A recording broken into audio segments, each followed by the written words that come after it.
sa pagpapatuloy ng ating istorya. Sa isang abandonadong gusali, kung saan naganap ang isang pagtutuos sa pagitan ng grupo nila Ben at ang kaklase nitong si Leonard. Napapalibutan ito ng mga binayaran ni Leonard na members ng isang gang. Ito din ang gang na nakasagupa ng grupo ni Jed kung saan nagresulta sa pagkasawi ng binata. Sa loob ng gusali, halos maubos na ang mga gang members nang makapasok na ang mga pulis sa gusali. Umakyat ng hagdan si Leonard at hinahabol ito ni Ben. "Leonard!" sigaw ni Ben at pinaputukan siya ni Leonard. Nakatago si Ben at muling hinabol si Leonard paakyat ng hagdan. Sa second floor ay tumakbo sa hallway si Leonard at binaril muli si Ben bago nagtago. Hindi pa rin tinamaan ng binata. "Bakit ka tumatakbo? Duwag ka pala eh. Ikaw pang may baril tapos ikaw ang tumatakbo. Isa kang malaking duwag, Leonard. Lumabas ka." "Eh di lumabas." Lumabas nga si Leonard sa pinagtataguan nito. At pinagbabaril si Ben matapos makareload ng armas niya. Nakatago sa corner ng pader si Ben. At nagkawasak-wasak ang pader sa tama ng mga bala. "Ano, Ben? Lumabas ka kung matapang ka." "Hindi mo ako kaya, Leonard. Matapang ka lang dahil may baril ka," sagot ni Ben. "Tanga lang ang papatol sa kalokohan mo, Ben. Sige, lumabas ka na at gagawin kitang target practice." Patuloy sa pag-atake si Leonard at papalapit ito sa tinataguan ni Ben. Nang marating niya ang corner, ay tinutok niya ang armas pero wala roon si Ben. Biglang lumitaw si Ben sa likod niya nang pumasok ito sa isang silid at lumabas sa kabilang pinto na may hawak ng kahoy. Pinukpok ni Ben ang kahoy ang ulo ni Leonard. Nakasagot naman ng siko si Leonard, kaya tinamaan ang mukha ni Ben. Nabitawan ni Ben ang kahoy at sinipa ito ni Leonard palayo. Nahilong muli si Leonard dahil 2 beses na itong natamaan sa ulo. Dahil dito, hindi niya napaghandaan ang mga suntok ni Ben sa mukha at sikmura niya. Nabitawan niya ang baril at nakipagsuntukan na lang din ito kay Ben. Palitan ng suntok ng dalawa at parehong dugoan ang mga mukha nila. Tinadyakan ni Leonard sa sikmura si Ben, pero nakatapo naman ang suntok si Ben sa pisngi ni Leonard. Natulak si Ben papunta sa pader at sinakal siya ni Leonard. Gigil na gigil ito sa pagsakal sa kaaway. Pinagsusuntok ni Ben ang sikmura at tagiliran ni Leonard hanggang manghina ito at napaatras. Sinundan niya pa ito at binigyan ng kaliwat ka ng malalakas na mga bira sa mukha. Sa bawat atake nito ay napapaatras si Leonard hanggang marating ang kabilang gilid ng hallway kung saan may mga sirang bintana.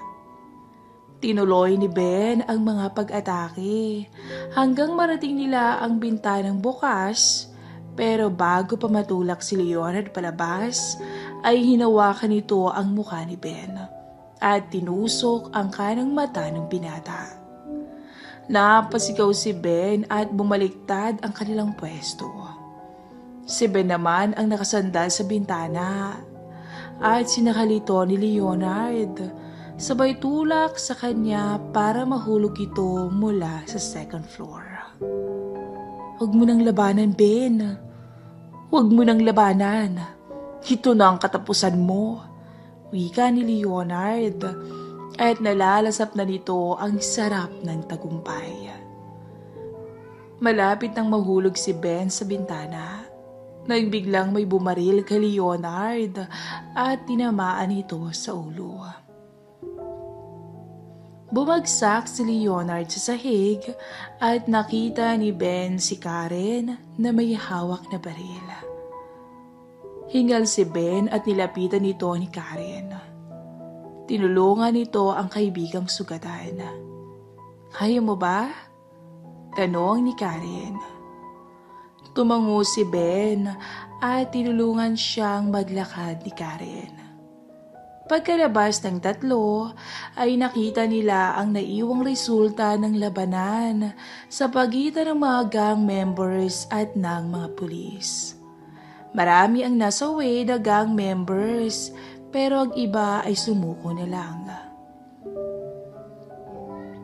Bumukas ang pinto ng isang police mobile at nakita ni Karen at Ben si Tony, Jenna at Ashley. "Ben!" Tumakbo si Ashley at sinalubong si Ben. Tinulungan niya rin itong makalakad. Nakita niya ang duguan nitong itsura. Dumating ang ilang medical team at pinaupo si Ben sa likod ng ambulansya para bigyan ng karampatang lunas. "Ben, okay ka lang?" tanong ni Ashley na nag-aalala kay Ben. Pinahiga si Ben sa stretcher at nilagyan ng face mask. Tumango si Ben kay Ashley at hinawakan nito ang kamay ng dalaga na nagsisimula ng lumuha. Dumating si Tony at Jenna at hinawakan ang braso ni Ben. "Don't worry, Ben. We will do everything para maligtas ka. Kumapit ka lang, okay?" Ang wika ni Tony. Tumango naman ang binata. Excuse me po. Dadali na po namin ang pasyente sa ospital." Wika ng nurse at nagpaubaya naman sina Tony. Sumakay ng ambulansya si Ashley. "Ako nang magbabantay sa kanya, Dad." Ang wika ng dalaga. "Okay, Iha. Take care." Pinasakay din sa loob ng ambulance sina Ina at Karen at may kasama pa silang 2 pulis na gagawa ng pagtatanong sa mga nangyari. Umarangkada kaagad ang ambulansya at sa loob ay magkahawak kamay pa rin si Ben at Ashley. Kinabig ni Ben ang kamay ni Ashley at nilapit ang dalaga ang mukha niya kay Ben. "Ligtas ka na." Paos ang boses ni Ben at tila hirap huminga. "Hindi mo kailangan gawin to, Ben. Lagi mo na lang nilalagay yung sarili mo sa peligro." Umiling si Ben at ngumiti. "Okay lang. Dahil mahal kita." Mahina ang boses ni Ben at napatingin sa kanya si Ashley. Agad ipinasok sa operating room si Ben. Butas ang kanang baga nito dahil nagkaroon pala ito ng tama ng bala.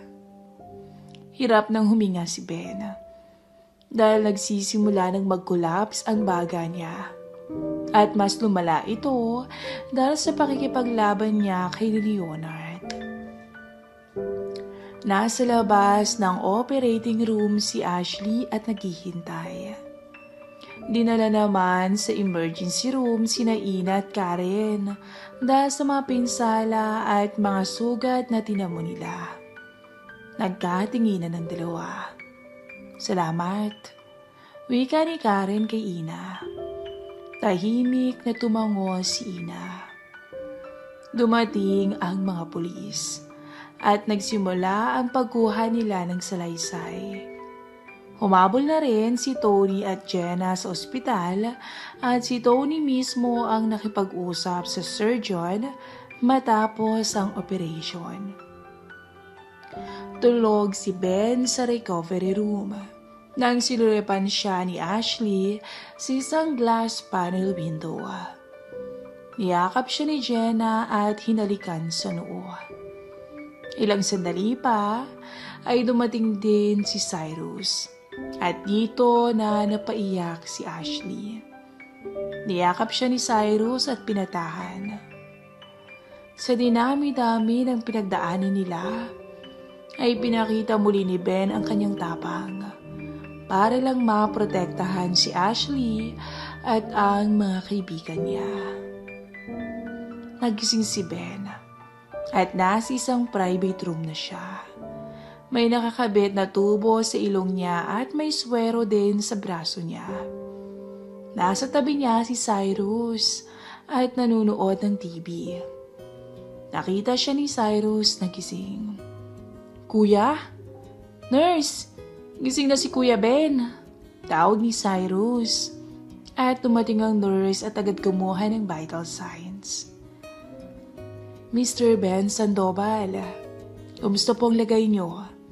Tanong ng nurse habang kumukuha ng BP. Okay naman po," sagot ni Ben. "Alam ba kung nasaan ka?" "Sa ospital? Ilang araw na ho ba simula nang mawalan ako ng malay?" Tanong ni Ben at medyo paos ang boses. "Kuya, mag-aapat na araw ka ng tulog," ang wika ni Cyrus.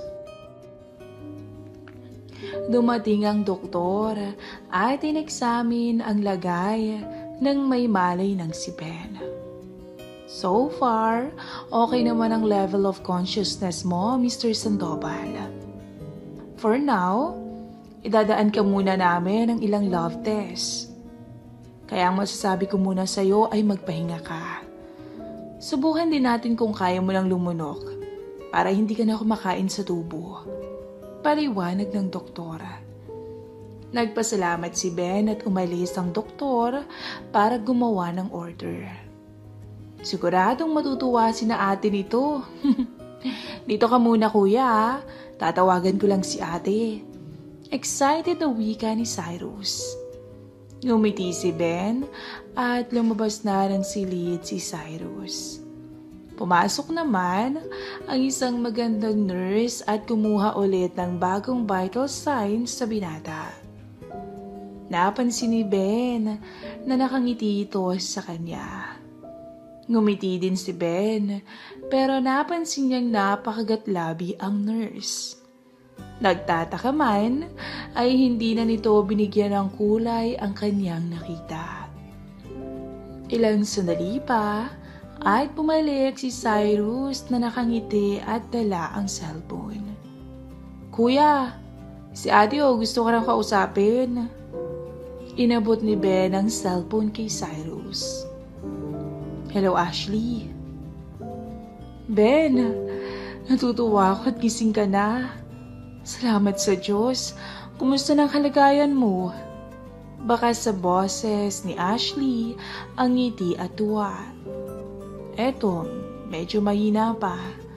Kasi hindi ko nagamit ng ilang araw yung katawan ko pero okay naman. Hadaan kami ni Mommy dyan sa'yo, okay?" "Mommy?" Pagtataka ni Ben. "Si Jenna, ano ka ba?" Okay. Anong oras kayo dadaan dito?" "Maybe by 3 p.m. siguro. Matraffic Anyway, nandito ako sa beauty store ni Mommy. Tumutulong muna ako sa kanya. You have no idea kung ilang beses niya akong kinukulit na mag-model ng ilang clothing lines niya." "Bakit di mo subukan?" "Ayoko nga, nakakahiya. Unlike you na pang-model ang katawan. Hindi ako ganun. Tsaka nahihiya ako sa harap ng camera Naku, okay lang yan. Tsaka okay din kasi baka magkasama pa tayo, di ba?" "Well, if you put it that way." Naku, wag na. Nakakahiya talaga O sige na, para makapagpahinga ka muna. Punta na lang kami dyan. Anong gusto mong pasalubong?" Pizza? Ang wika ni Ben. Pizza? Okay, sure. Bye, Ben. Binigay ni Ben kay Cyrus ang cellphone. Ano sabi ni ate? Tanong ni Cyrus. Dadaan daw sila ni Ma'am Jenna dito mamaya. May dala silang pizza. Nice. Ilang yan, nagugutom yata ako bigla. Wait kuya, bibili lang ako sa baba ah. You want some? Sir, huwag niyo munang pakainin ng kung ano-ano si sir kasi kakagising lang. Babala ng nurse. Okay po, sorry. Sige kuya, wait ka ulit dyan ha. Umalis si Cyrus at naiwan si Ben kasama ang nurse na napapansin niyang nasa kwarto niya pa rin. Salamat po pala ma'am sa pag-alaga niyo sa akin ha, habang tulog ako. Wala yun sir, trabaho lang namin to. Tsaka natutuwa din ako kasi gising ka na. At least, alam ko ano ang boses mo at pagkatao mo. Unlike nung dinala ka dito, walang malay.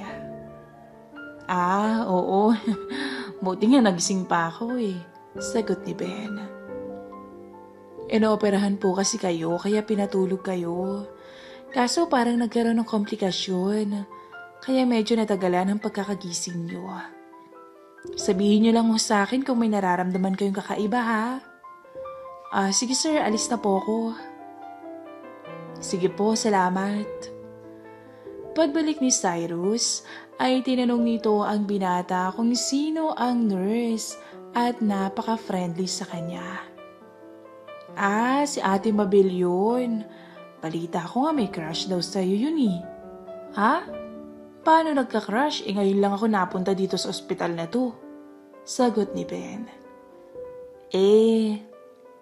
Sobrang laki daw kasi na tinatago mo. Ano? Sabay nagtawanan ng dalawa. Dito na kwento ni Cyrus na nakita pala ng nurses ang tinatagong alas nito nung binihisan siya at pinaliguan habang tulog. Nagkaroon ng kaunting chismisan sa ward dahil sa natuklasan nila kay Ben. Mas natawa lalo ang binata sa mga chismis ni Cyrus.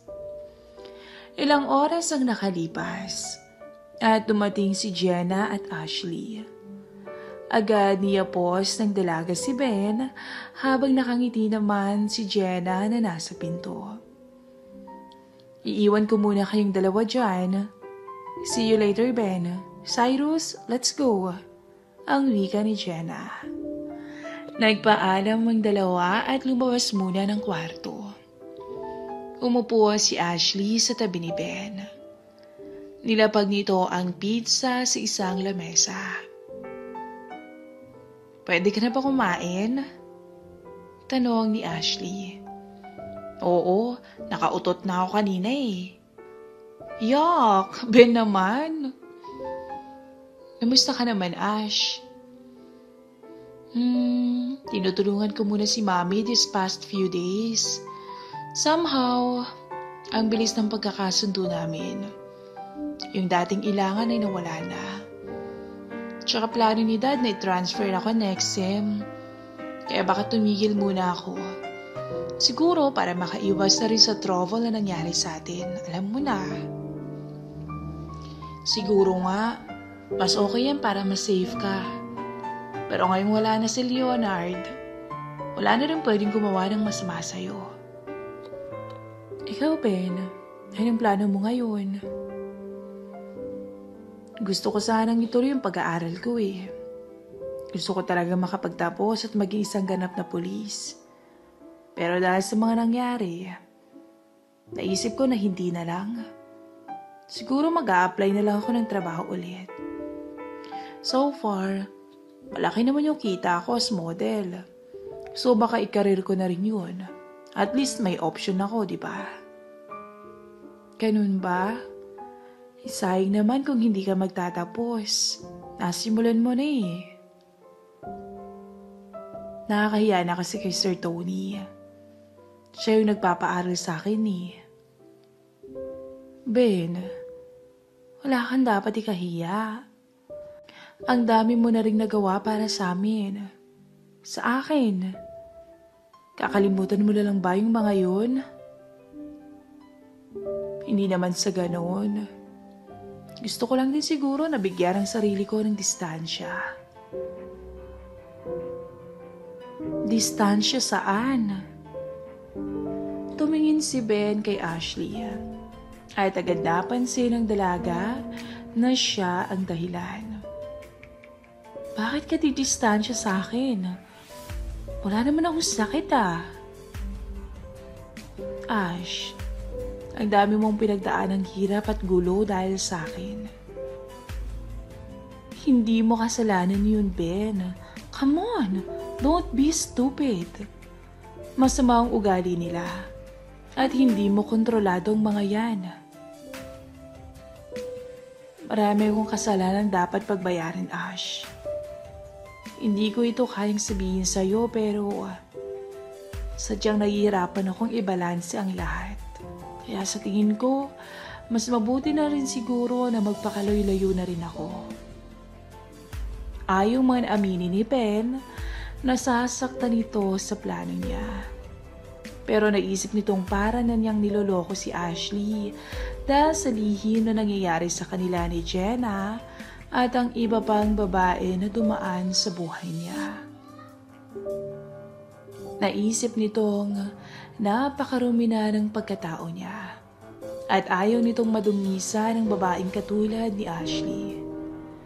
Natatakot din itong baka isang araw ay matok na sa ni Ashley ang sekreto niya, lalo na ang namamagitan sa kanila ng stepmom niya.